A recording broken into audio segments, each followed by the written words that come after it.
današnji dan pa je namenjen temu zaključek ciklusa v tekmovanju v Gasilski zvezi Maribor. Danes so bili pionirji pa mladina na tekmovanju memorialnem v Miklavžu oziroma v Dobrovcih. Tam so dosegli mladinci drugo mesto, pa pionirji tretje mesto. In na podlagi tega vsako leto pripravljamo neki zaključek leta, piknik za otroke, za starši, pa tudi zdaj, kot sta videla zdaj tukaj tudi to avtolestvijo od Gasilske brigade Maribor, da je pač malo gor dvigne panoramskih vožnj, nekaj opravi, pa tudi za starše, tudi da imajo neki feeling, kaj se dogaja tukaj v gasilskem domu, pač vedno.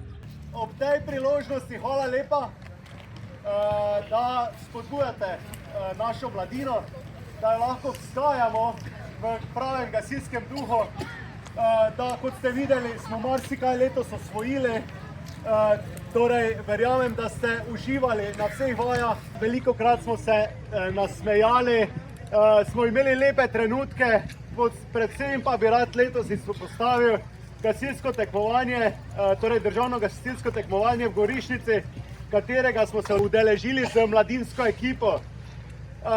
Tam smo pokazali res ogromno, pokazali svoj maksimum in skupaj smo osvojili 5. mesto na državnem tekmovanju.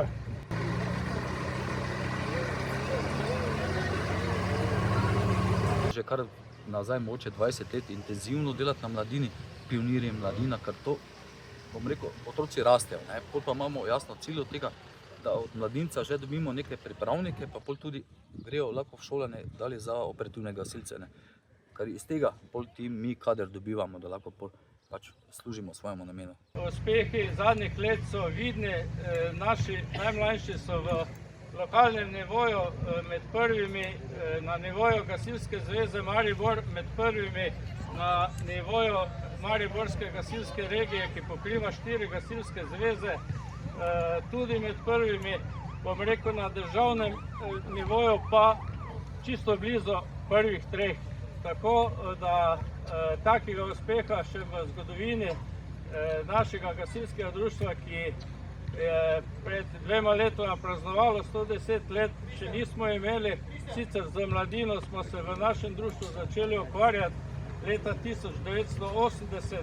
Kakšno gasilsko vozilo to vidite? Avtolestev, ne mi je reči lojtra ali pa kak drugače. Zakaj jo uporabljamo? Iz višin in globin, tako je.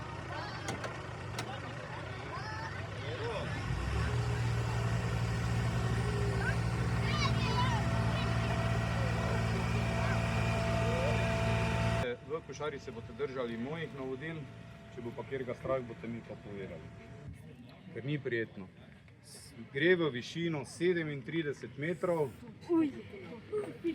Ne bom vas tako daleč pelal, več vam bom povedal.